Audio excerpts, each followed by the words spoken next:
If traveling sick hasn't happened to you yet, don't worry, it will. It took 2 years for me. I am just not feeling it. I know I have to move. Everything is good. I got up. Actually, there's not that much to do, and I've been able to get it all done quickly. I don't have a whole lot of stuff that I set up at this place, but I do try and get things done as much as possible the night before. Except last night I went to Hollywood Studios with some friends.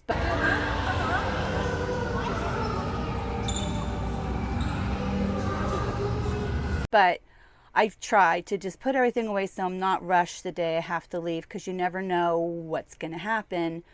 And today, I don't know, I'm not feeling bad. I'm just not feeling 100%. So I'm glad that everything went well this morning. The car went right on the tow dolly. So let me show you. When you're lucky enough to get a space here that's really long, and your vehicle and your RV aren't very big, I can hook up right on the space, which is very nice because I'm not doing it on a road. I don't have to feel rushed. And we're all hooked up and ready to go. Fingers crossed, everything should be fine. And yeah, now I'm just waiting. I don't want to check out of here too early because I can't check into my next place until noon. And they're fairly strict about it, so I can drive slowly and I can park in a grocery store parking lot until the time to pull in. But I have to be out of here by 11. It's not that I'm rushing to the next place. I just have nowhere to go in between. So I will hang out here as late as I can, another 20 minutes or so, and then make my way out. And hopefully, I ate today. I was fine. I ate good last night. I did not eat a lot of junk at Hollywood Studios, so I can't imagine. There's so many different things going around. I'm just hoping I'm not catching one of them. But the point is, I'm going to probably have to travel sick at one point. Although if I were really that ill, I would probably go up to the office and pay to stay a week or something. I can do that during high season here. It's $100 a week. During regular season, it's only $29 a week. I'm back and I'm feeling better. I did not get a video out last week. And for those of you who are coming back and watching me again, thank you so much for your patience. I really appreciate it. And for those of you who are new to my channel, hey, I'm Nancy. I travel solo, full-time in a Class C RV. And last week I was sick. I'm here to finish this video. For the first time in about 5 days, I am feeling better. This is not the first time in 2 years I've been sick.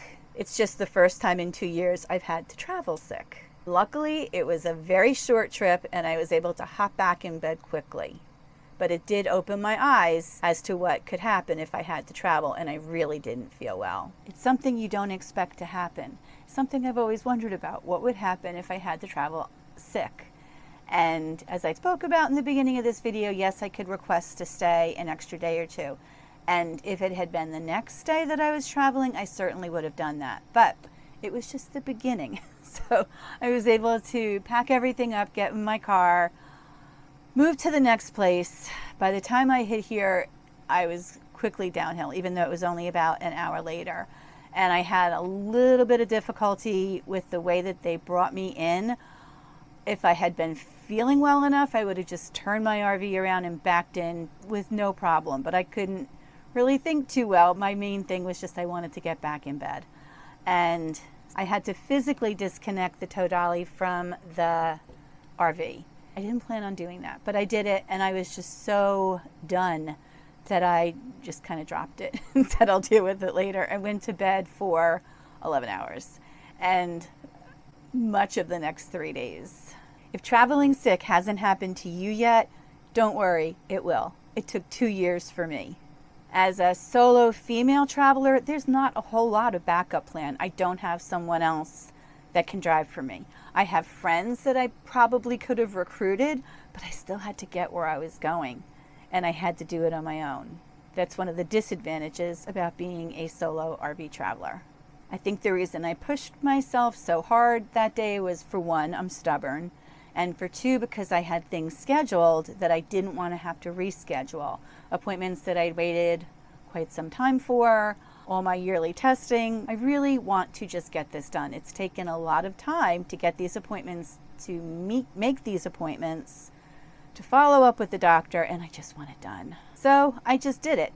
A miserable and super cranky me. The next thing I want to talk about is something I thought about a lot while I spent time in my RV not feeling well.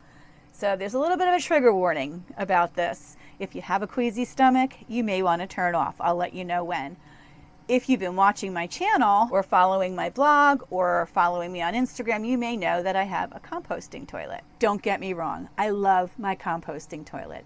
There's no black tanks to flush, which was something I dreaded, keeping a black tank clean and having to deal with that. It's great for boondocking. It cuts down on my water usage so I can stay out for longer. But when you're sick, not so much. With a composting toilet, the goal is to separate the liquids from the solids and thereby, if that's a word, avoiding odors. The solids begin to compost, and I can usually go about 3 weeks before I have to change out my composting toilet. I understand a little bit how it works, but it really does work. There's not a lot to look at or smell or deal with when you're cleaning out a composting toilet. And I get it, it's not for everyone, but neither is cleaning out black tanks. Leave a message in the comments below if you'd like me to do a more in-depth video on a composting toilet.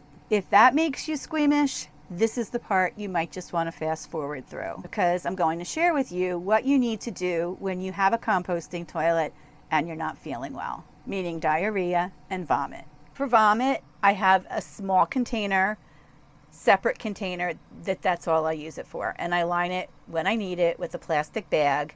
I put a little bit of cocoa coir in the bottom. You can probably use kitty litter too. And then I do what I need to do and I seal the bag and put it in the trash. For diarrhea, it's the same process, only a bigger bucket. I have a separate bucket that I keep just for that. And again, I line the bucket with a plastic garbage bag from the grocery store, put some cocoa coir in, use it, seal it up, and dispose of it. I know that's gross, but neither body function is much fun, is it? So for the past few days, I've just kind of taken it easy. And I'm curious, have any of you had to travel sick and how did you handle it? Let me know in the comments. I'm really interested in learning how other people handle a travel day when you're sick, especially if you're a solo RVer like me. Another thing I realized as I was relaxing and taking it easy is that I need to have a backup video that I can put up at a moment's notice so I don't leave people hanging without a video that week. So I apologize for that. And I'm going to try and do better, but I'm still new at this and still growing. So I thank you for your patience. If you are finding any value in this rather awkward video, please consider leaving a nice comment, liking the video, and subscribing for more fun RV life. Thanks for watching this week and helping me get through this. Check out some of my other videos about solo RV lifestyle and travel. And I promise I'll see you next week.